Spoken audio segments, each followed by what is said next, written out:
Petrobras anuncia fim da política de paridade do petróleo e fim da política de preços dos combustíveis. Ao mesmo tempo, temos gasolina mais barata, pois a Petrobras também anunciou redução de preços dos combustíveis em 40 centavos. Agora, o que essas duas notícias significam na prática? Será que é algo bom ou será que é algo ruim? Veja que até a mídia e os analistas estão em dúvida aí sobre essa resposta. A CNN mesmo aqui, aqui embaixo, falando: analistas ouvidos dividem opiniões e consideram confuso o anúncio estatal em mudar o cálculo do valor dos combustíveis. Ou o G1, que disse que foi bom para o consumidor, mas com ressalvas, né? Ele disse aqui, a companhia anunciou o fim da política de paridade, especialistas consideram que a medida deve beneficiar o consumidor no curto prazo, mas apontam falta de transparência. E eu vou explicar direitinho, mas antes já comenta aqui, o que você achou à primeira vista dessa nova política de preço da Petrobras?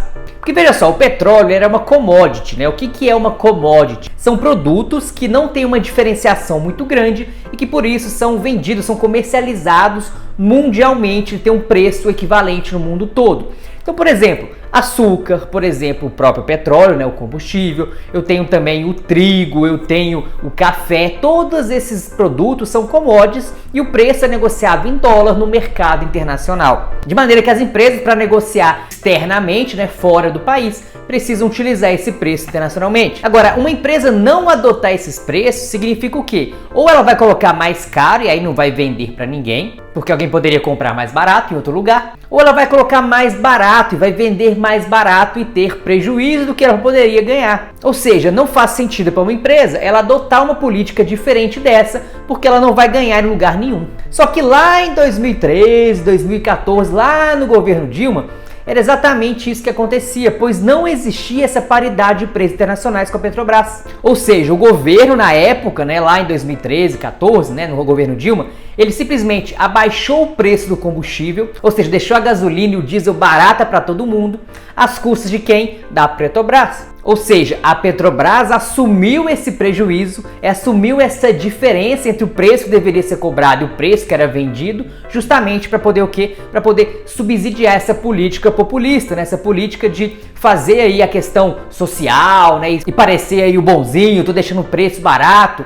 Só que às custas de uma dívida gigante que deixou na empresa. Exatamente, pode ver nessa notícia aqui, política de preço da era Dilma custou 100 bilhões à companhia, né? Mais do que toda a Lava Jato, mais do que todo o rombo Lava Jato que foi coincidente aí com a época da Dilma. Então, a crise financeira da estatal de 2015 produziu de anos de superinvestimentos e caixa reduzido devido ao congelamento dos combustíveis, ou seja, deixou o preço baixo e quem pagou a conta foi justamente a empresa. E essa PPI, a Política de Paridade de Importação, foi implementada lá em 2016 pelo governo Temer como forma de estancar esse prejuízo dentro da empresa. E foi um passo inicial, e eu diria até que é responsável pela saída da empresa desse caos financeiro que estava, da mais grave crise da sua história. Porque a Petrobras, nessa época, chegou a ser a empresa mais endividada do mundo. Olha só aqui, com uma dívida totalizando 112 bilhões de dólares a partir do segundo trimestre, a companhia tem agora mais dívidas do que qualquer outra corporação. Então, em tese, esse movimento agora do governo Lula também, né, de eliminar essa política de paridade de preços, vai dar uma maior margem para interferências políticas dentro da companhia.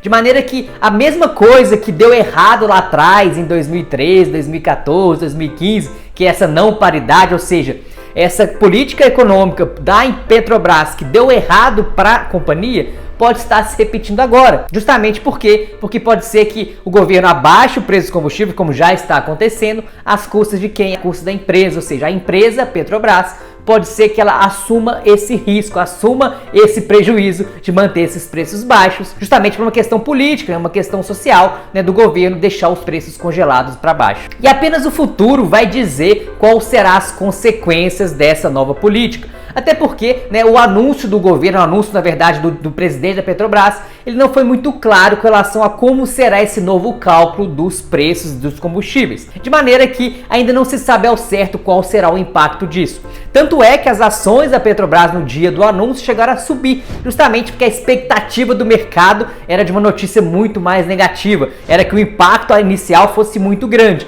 Porém, como o governo não explicou, né, a Petrobras não explicou muito bem como vai ser essa política de preços, a verdade é que foi uma notícia até positiva em termos da expectativa, que era muito ruim, e as ações acabaram subindo naquele pregão. E do ponto de vista da população, né, a gente pode dizer que a gasolina barata, o diesel barato é sempre bom, né? Combustível barato, a gente não vai reclamar. Agora, do ponto de vista do investidor, inclusive antes de eu explicar o ponto de vista do investidor, já comenta aqui, ó, deixa aqui falando se você investe na Petrobras ou não. Eu diria que do ponto de vista do investidor, não é um bom negócio você ser sócio de uma empresa cujo principal objetivo não é o mesmo que o seu.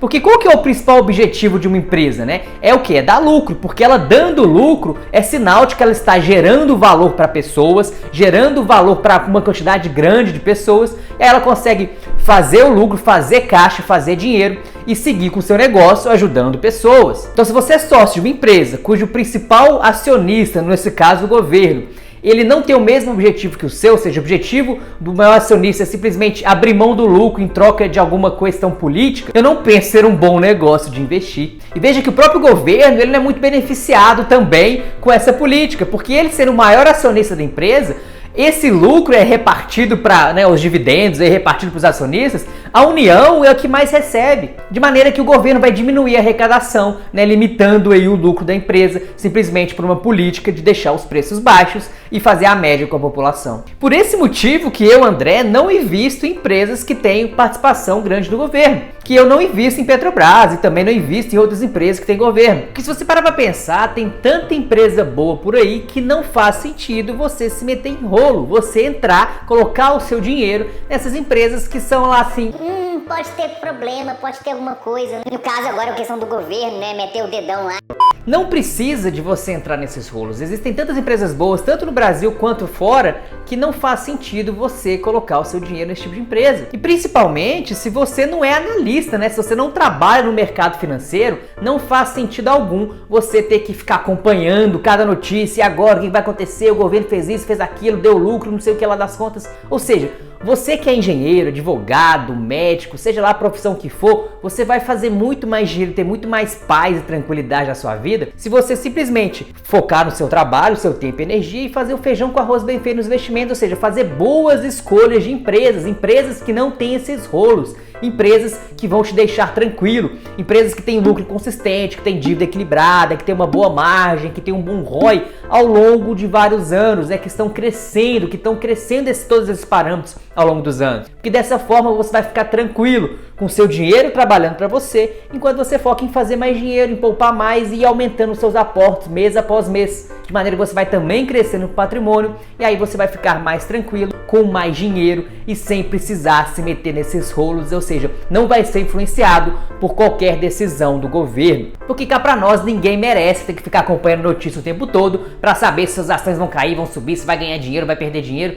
Não, faz o feijão com arroz bem feito, investe em boas empresas, diversifica a carteira, constrói uma carteira blindada e simplesmente foca em viver a vida, foca em ser feliz, foca em trabalhar, foca em ficar com sua família, foca em viajar mais, muito melhor do que ter que ficar acompanhando notícia e ficar preocupado lá com o que o Lula, com o que a Petrobras ou com o que qualquer outra empresa fez ou deixou de fazer, justamente porque você não tem confiança no que está fazendo, escolhe empresas que tem rolo e aí, né, complica, porque você vai ter que ficar acompanhando, vai ficar preocupado e ansioso, sendo que investir é para te deixar em paz e tranquilo e não preocupado e ansioso, convenhamos, né? Então o que eu te recomendo fortemente é que você aprenda de uma vez por todas a escolher boas empresas. E neste vídeo aqui eu contei exatamente como eu faço para escolher boas empresas e ter minha carteira blindada.